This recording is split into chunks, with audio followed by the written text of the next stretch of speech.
Hello and welcome to Gartner Live. I'm Paul Proctor, Distinguished Vice President Analyst at Gartner.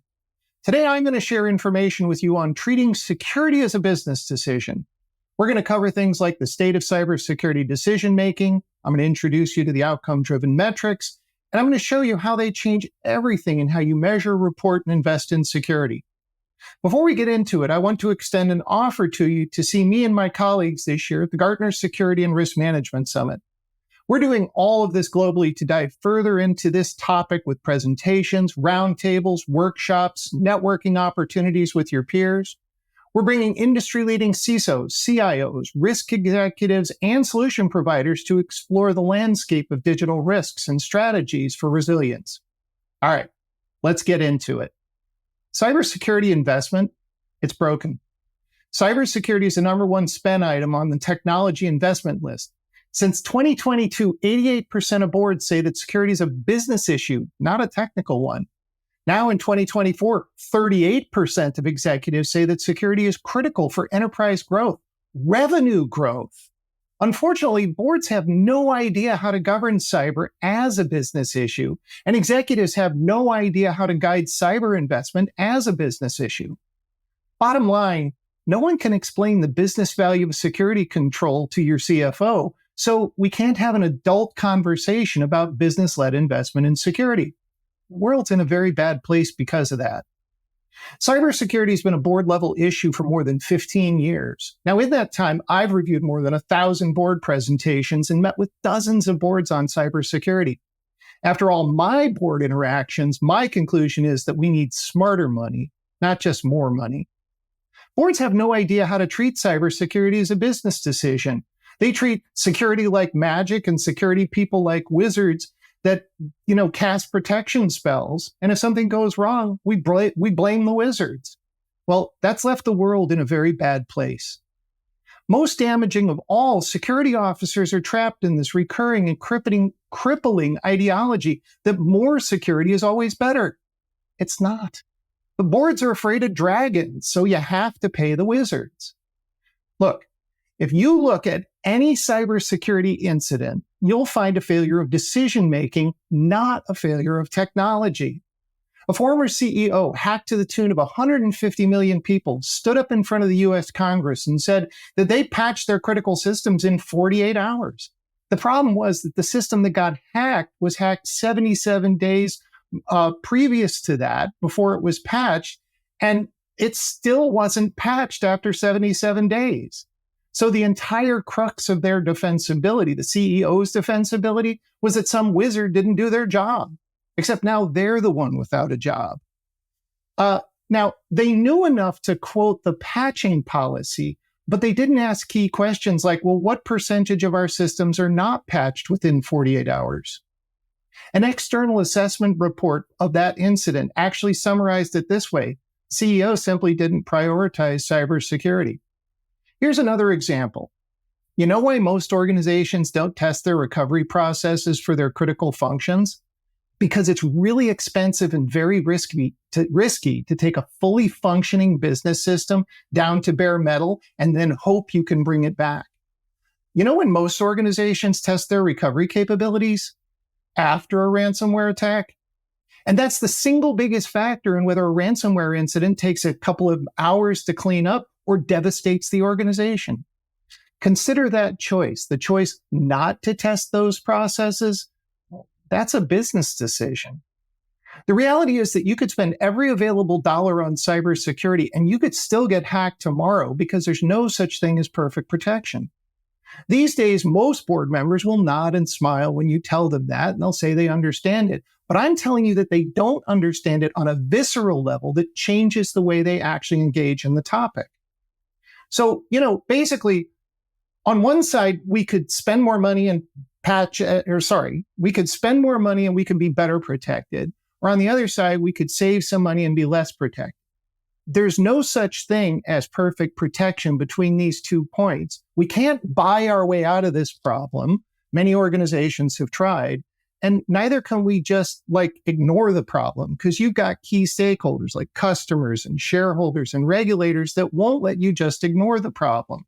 So the right question, the right framing for executives is, what is the right level of protection, right? What is the right amount of protection for our organization? And that's the key for our stakeholders, like our customers and our shareholders and our regulators. Cybersecurity investment is broken because we invest in tools and capabilities, not outcomes. And that's something that really needs to change. Maturity is the gold standard today for reporting security readiness, but that's never been a great proxy for risk posture. A lot of faith is being put in the concept of risk quantification. Unfortunately, this isn't playing out well in our client base. It's expensive, it can be gained, and it doesn't support the type of pragmatic decision-making that we need in a business context. You know, the new SEC rules are just the latest shot across the bow to force organizations to take this problem seriously. But you know what? They're already taking security seriously. They just don't know what to do about it. Sadly, one of the more popular questions we get at Gartner is, how much should I spend on cybersecurity? You know, we didn't spend enough money on that was spoken by no CFO ever, right? Executive decision makers do not judge any other part of their business by how much they spent on it. So why do they do it with cybersecurity? Conflating security spend with protection leads to big security budgets that have no relationship to having actually better security. And executives get disconnected from the reality of how security investment actually works. I know organizations who spend a ton of money on security and they're terribly protected. I know organizations that have very modest spend and they have great levels of protection. In cyber investing, budget approval is only the start. Value is created by spending the money to create the actual protection level outcomes. Those outcomes dictate your protection, not the money you spent delivering them. The fact that you bought and implemented some cool stuff doesn't mean better protection either. When executives conflate the size of the budget with the level of protection, well, that leads to throwing money at the problem. And that's how organizations end up with big security budgets and poor protection. Now, remember when I said that no one can explain the business value of a security investment? Well, let's take a moment and admire that part of the problem. You know, if you look at the entirety of cybersecurity spend, and you could do this globally by country, by industry, or individual organization, you're going to see the exact same pattern of behavior. When we spend money on security, we buy stuff. My favorite way of saying this is no executive ever needed to spend $1 million on something called a SIM. But they did because their experts told them they needed one. You know what they got for their $1 million? They got a SIM. They don't know what it is. They don't know what it does, but they do know that it bumps up their maturity a bit, keeps the regulators off their backs, and their experts told them that they needed one. You know what we don't talk about? What's the value delivery out of that SIM? What's the level of protection that it gives us? So I want to introduce you to outcome-driven metrics because what they do is actually fix this problem. We measure the levels of protection. We stop talking so much about the fact that we bought stuff, and we talk a whole lot more about the value we got out of delivered protection levels. So Gartner's actually benchmarking 16 cyber protection levels. And this is for some of the most common and important security control investments that you have. These are things like speed to patch, third-party risk engagement, endpoint protection, and ransomware readiness. Now, the thing about these outcome-driven metrics is they look like operational metrics because they are. But these are very special operational metrics that have two very special properties that change everything about how we measure and invest in security. The first of those properties is that every one of these is a measured protection level. That means that when the metric gets better, the organization is measurably better protected. And when the metric gets worse, the organization is measurably less protected. The second property that they have is every one of these acts like a value lever. And what we mean there is that you have direct control over changing a protection level. These two properties collectively change everything about how we measure, report, and invest in security. Now, let me give you an example. Let's talk about patching. I would tell you, what the three most common metrics are that we see at Gartner for measuring patching at an executive level? This is what our clients do, right? They look at number of times they were attacked last month, number of unpatched vulnerabilities in the enterprise, and number of emails that they blocked last month. These metrics are worthless. We do not control them. They are not protection levels, and we cannot make a direct investment in changing them because they're dependent on too many things. Basically, as metrics, they don't help us at all. They don't tell us what we've achieved for current investment, and then we can't use them to decide future investment.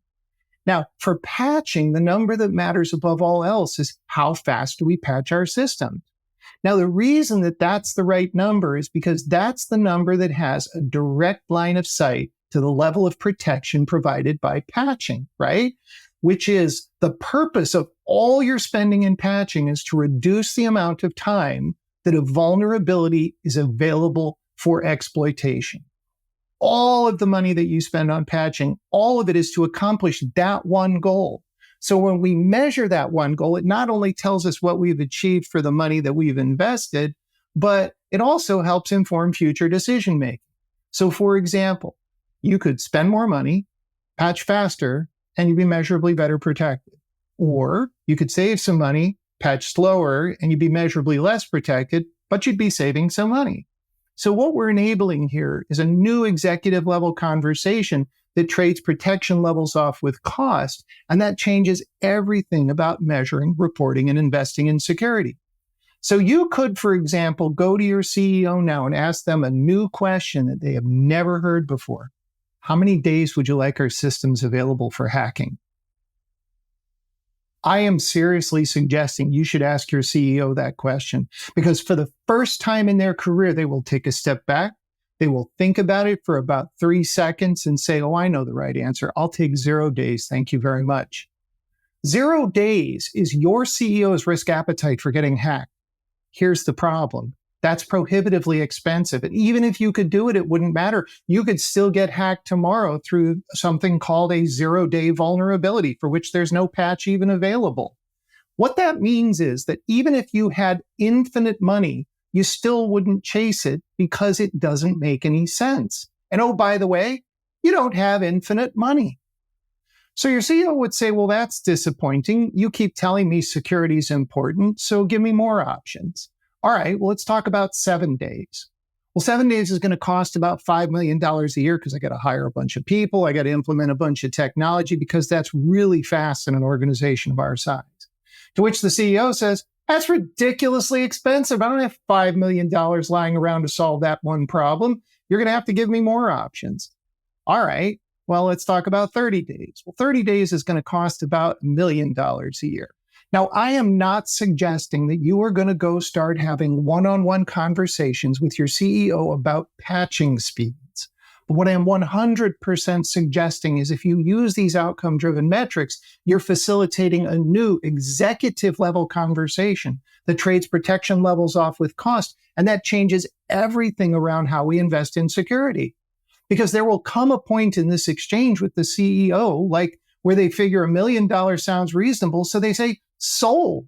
I love this idea. Let's do that. I'll give you $1 million and you'll patch our systems in 30 days. To which Gartner calls this a protection level agreement, right? So a PLA is basically, it works with any of these outcome-driven metrics. All we're doing is we're picking a desired level of protection, and then we attach to that a projected cost to hit it. Now, the interesting thing about measuring outcomes is nobody cares how you do it, right? You could spend that $1 million on people, process, technology. Nobody really cares. What they care about is that you hit the 30-day patching because that's what actually equals the delivered protection level to the organization. That means literally nobody cares if you have 1,000 monkeys running around your data center patching with diskettes. If you're hitting 30-day patching, that is actually what protects the organization. Now, you are not likely to use the monkeys because the cleanup costs alone are going to be outrageous. This is actually a metaphor for sloppy or troubled IT. You might have trouble hitting 30-day patching in your environment. Nobody cares. That's a YP. That's your problem. That's what they hired you for.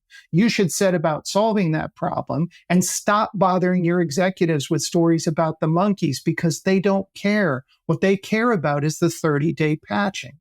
Now, there's an upside to this.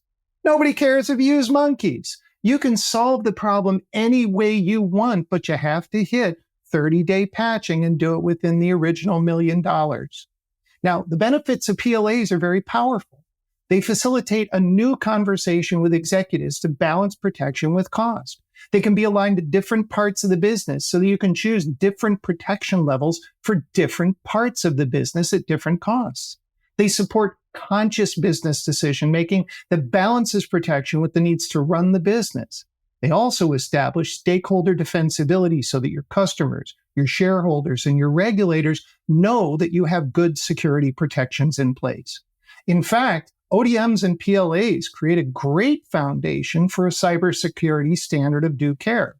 Now, I regard that as the holy grail of security investing because it means you could bring your security, your delivered protection levels into a shareholder lawsuit after a major hack, and you could defend that you actually had the right levels of protection.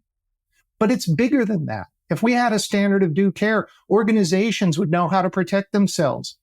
Shareholders would know which organizations are safe enough to invest in. Regulators could clearly articulate their cybersecurity requirements. Insurance companies could price coverage and manage liabilities, and CFOs would know how to invest in cybersecurity. Gartner's been working on this for a couple of years now. We just launched our benchmark in 2023. Thousands of organizations have demonstrated interest, hundreds have joined our benchmark, and several of them have been using this in board presentations for almost a year. I have several posts about this benchmark on my blog right here on LinkedIn. Now, I can talk about this for hours, but that's all we have time for today. Please feel free to continue the discussion and add your own comments. Follow the link to get the descriptions for more information about the upcoming Gartner Security and Risk Management Summits, where you can get personalized insight and guidance on cybersecurity and risk management from Gartner analysts in one-on-one meetings, but you can also build your own network and exchange information with your peers. We're going to have roundtables and workshops and curated network opportunities. All of this is designed to help you build cybersecurity resilience in a complex world. All right, bring it on down to Securityville. Have a great day, and thanks for joining.